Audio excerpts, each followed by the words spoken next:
Up till now in this series we have focused on the pro-arguments for belief in the existence of God.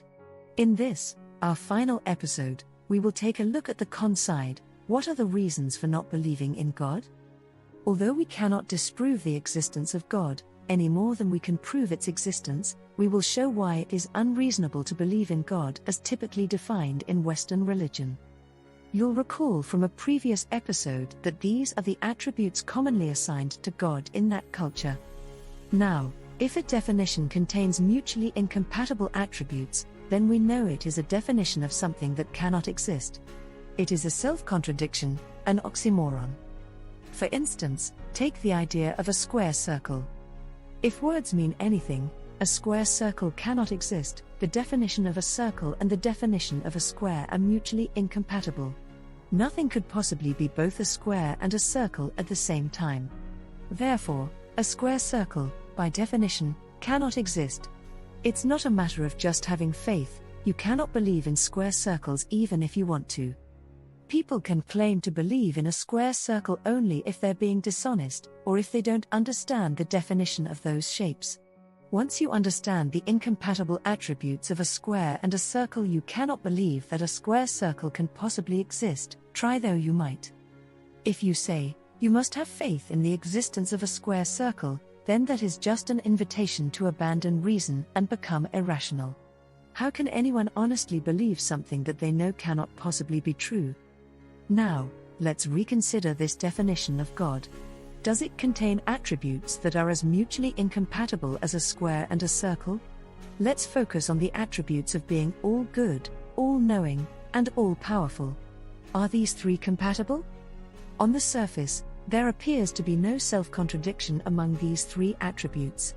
It's conceivable that a being could be all three. Though, of course, we'd have to qualify the attributes somewhat. For instance, being all-powerful cannot mean that God can do anything. We are told that God cannot lie and cannot die. God cannot create an object so heavy that God cannot lift it, as that would mean God's not all-powerful. God cannot be surprised, since it knows all. We could even argue that God cannot be all-knowing since it cannot know the future without interfering with free will, because if the future is knowable, then it is predestined. And we are mere puppets going through the steps of a pre-made choreography. That leads to fatalism. Why try, when no matter what we do, we cannot change what is predestined to happen? But, as soon as we turn to reality, we find a much greater difficulty, something very much at odds with this definition of God, namely the existence of evil. How could evil exist if there is a being who is all-good, all-powerful, and all-knowing? It could not. But, since evil does exist, then it follows that a being with these attributes cannot exist. Epicurus, a Greek philosopher from the 3rd century BCE, put it succinctly. Is God willing to prevent evil, but not able? Then he is not omnipotent. Is he able, but not willing? Then he is malevolent. Is he both able and willing? Then whence cometh evil?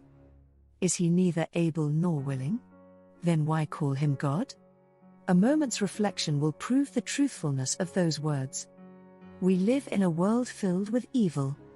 I'm not talking about human-caused evil such as crime and war. I'm talking about disease and what are referred to in the insurance industry as acts of God. Humans have never caused a hurricane, tornado, lightning strike, tsunami, or an earthquake, with the possible exception of the oil industry with its fracking. So we can't blame these evil things on people nor on their free will. How can such things exist if there is an all-powerful, all-good God of love watching over us at all times, a God who sees all and knows all? To paraphrase Epicurus, this God either doesn't know about suffering, and so is not all-knowing, or doesn't care about suffering, and so is not all-loving, or it is powerless to prevent it, and so is not all-powerful. Any way we look at it, we see that the evidence does not support all of the attributes assigned to this God.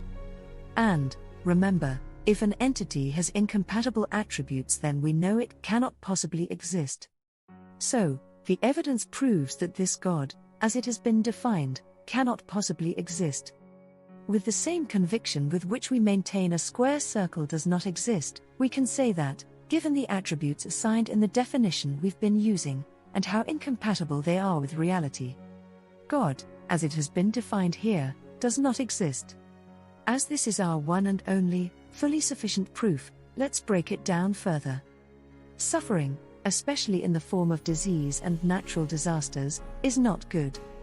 A good being does good deeds.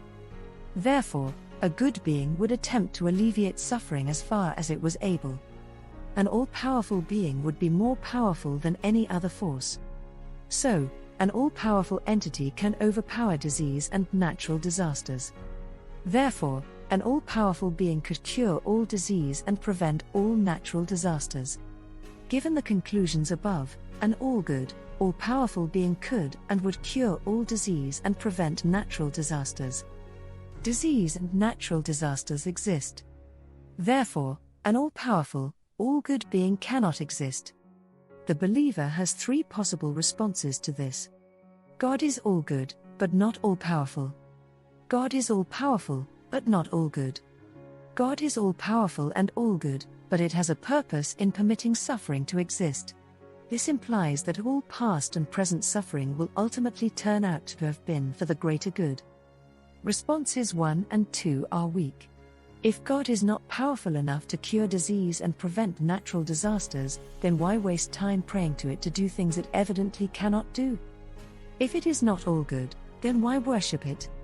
Since these questions are extremely unpalatable, the most common response is number 3, God has its reasons. The most common reason given for God's permission of suffering in the world is that God has given us free will. As I have shown, though, this leads to a contradiction with God's other trait of being all-knowing, assuming that the future is a knowable thing to God. More importantly, no one in their right mind has ever used their free will to choose to have disease and natural disasters. The free will excuse has no bearing on this type of evil. It only applies to human-caused evil, and even then only covers the perpetrator, ignoring the free will of the victim, who certainly didn't freely choose to be victimized. Christians may inject their story here of how evil entered the world through the sin of the first couple, Adam and Eve, and that we've been paying for their disobedience ever since. When we ask why this loving God didn't try to prevent this naive couple from taking their misstep, at a time when they didn't yet know right from wrong, we are told that God didn't want to interfere with their free will. Yet the source of this story, the Bible, is replete with instances of God interfering with people's free will whenever it liked. God hardened Pharaoh's heart, causing untold misery to the Egyptians, just so God could show off its power. God confused the languages of the Babel Tower workers to prevent them from working peaceably together on their construction project. God gave King Saul a new heart, making him a new man.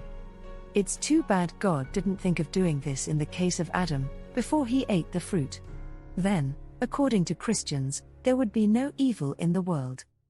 Of course, if God had banished the serpent from the garden ahead of time, Adam and Eve wouldn't have been banished afterwards. But such foresight was not in evidence by this all-knowing being. The God of the Bible, God, as commonly defined in Western culture, is incompatible with reality. The existence of evil precludes the existence of an all-good, all-powerful being. It must join the ranks of the other thousands of gods whom we agree do not exist.